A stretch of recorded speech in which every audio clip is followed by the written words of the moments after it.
నొప్పి మాయం సర్జరీ దూరం ఆపరేషన్ లేకుండా మోకాళ్ల నొప్పులకు ఆధునిక చికిత్స ప్రాణ పెయిన్ క్లినిక్. కొంచెం ఆచార్య 2 లాగా చాలా అనిపించింది.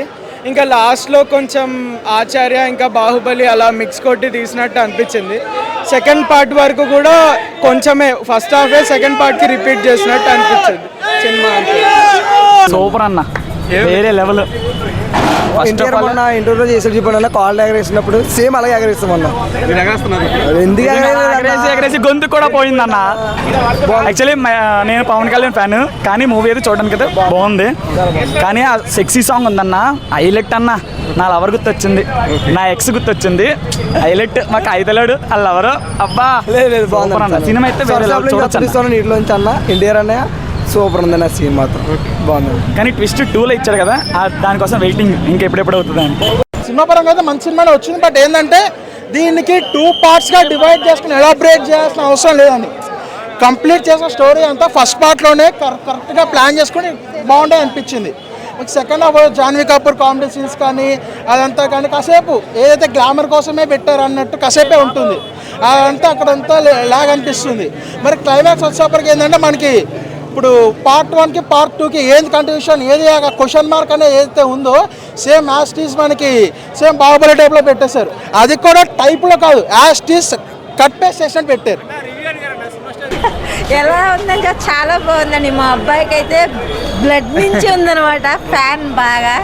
ఇంకా నాకు కూడా చాలా ఇష్టంగా చూస్తాను. మా అబ్బాయికి ఇష్టం కాబట్టి నాకు కూడా చాలా ఇష్టం. ఎలా ఉంది ఎన్టీఆర్ యాక్టింగ్? ఎలా ఉంది? ఇంకా అసలు ఇంకా మాటలు అయితే లేవు. ఎన్టీఆర్ యాక్టింగ్ అంటే ఇష్టంతో చూస్తాం కాబట్టి చాలా బాగా అనిపించింది. మీకు ఎలా అనిపించింది? చాలా బాగుంది. యాక్షన్ సీక్వెన్సెస్ అయితే టాప్ నాచ్లో ఉన్నాయి. ఇక ఆటోమేటిక్గా ఇంకా నేను ఫ్యాన్ని ఈ సెకండ్ టైం చూడటం చాలా బాగుంది సినిమా. నేను మదర్ని తీసుకొద్దామని మళ్ళీ వచ్చాను. పెద్ద టెస్ట్ పెట్టిండుగా. సినిమా బాగుంది, అందరూ చూడొచ్చు, చిన్నవాళ్ళు పెద్దవాళ్ళు. వచ్చారంటే అర్థం చేసుకోండి, మా అబ్బాయికి ఎంత ఇష్టం. లాస్ట్ టైం హుక్ పాయింట్ కూడా పెట్టాడు బాహుబలి ట్విస్ట్ టైప్లో. చూద్దాం, మిగతా వాళ్ళకి కూడా అందరికీ నచ్చితే సెకండ్ కూడా బిగ్గెస్ట్ హిట్ అవ్వచ్చు కదా. డే 1 వచ్చేసి కొంచెం సెకండ్ హాఫ్ స్లోగా ఉంది, ఇలాంటి టాక్ వచ్చింది, కానీ టాక్ మారిపోయింది. లేదు, సెకండ్ హాఫే ఇంకా అదిరిపోయింది ఫస్ట్ హాఫ్ కంటే. ఓకే, యాక్షన్ సీక్వెన్స్ అట్లా అంటే మన ఎన్టీఆర్ గారికి ఉన్న హైప్ ఎక్కడైనా పాన్ ఇండియా వరలో ఉంది. ఎంత ఉందో అంత ఉంది, కానీ ఏదో మిస్ అయిందని అంతే.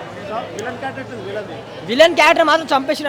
విలన్కి ఇచ్చిన క్యారెక్టర్ అంటే యాక్టర్ అంటే ఎవరి యాక్టింగ్ వాళ్ళు చేసిన, డైరెక్టర్ ఏ చేసి చేస్తారు అది చేసిన, కానీ ఎక్కడో మిస్టేక్ అయింది. అది మిస్టేక్. మరి ఇప్పుడు నేను నెగిటివ్ చెప్తే సినిమా ఫెయిల్ అవుతుందని కాదు. ఎంతమంది ఫెయిల్ చెప్పినా పాస్ అయినా సినిమా అయితే స్టోరీ ఉండాలి కదా. ఆ స్టోరీ మన లేదు. ఓవరాల్గా 1 టైం వాచింగ్ అంతే. 2 క్యారెక్టర్ నాకైతే మ్యూజిక్ బాగుంది, ఫైట్లు కేక చింపేశాడు. ఫస్ట్ హాఫ్ పెద్దదేవరా గురించి చెప్పేటప్పుడు అయితే చంపేశాడు అసలు. సెకండ్ హాఫ్ వచ్చేసి Chuttamalle song excellent. Rajamouli sentiment break చేసినట్టు ఖచ్చితంగా. నేను నిన్న మామూలు కొంతమంది రాజమౌళి సెంటిమెంట్ బ్రేక్ చేసిర్రు అది అంటే అవి ఏమో సొల్లేస్తున్నారేమో అనుకున్నా. ఇప్పుడు నాకు చూస్తే అనిపించింది ఖచ్చితంగా బ్రేక్. సినిమా ఏ రేంజ్ ఇచ్చుంటారు? అంటే ఏ రేంజ్ అని అంటే ఒక దాంతో నేను కంపేర్ చేయట్లేదే, కానీ దాన్ని ఏమంటారు, ఒక రేంజ్ సినిమా అన్న, ఒక రేంజ్. దాన్ని మనం ఇంకో దాంతో కంపేర్ చేసేది కాదు. ఏ సినిమాకి ఆ సినిమానే, కానీ ఇది ఒక రేంజ్ సినిమా. కాలర్ కాదు, షర్ట్ తీసి ఇట్లా తిప్పచ్చు నిజంగా. ఆయన ఏదో ఆడియో ఫంక్షన్లో చెప్తారు కదా, నేను పవన్ కళ్యాణ్ ఫ్యాన్ని, ఆయన ఏదో సమ్ ఆడియో లాంచ్లో ఏదో ఇట్లా ఎగరేసుకుంటారు అందరు అన్నారు కదా. Proved, again proved, super.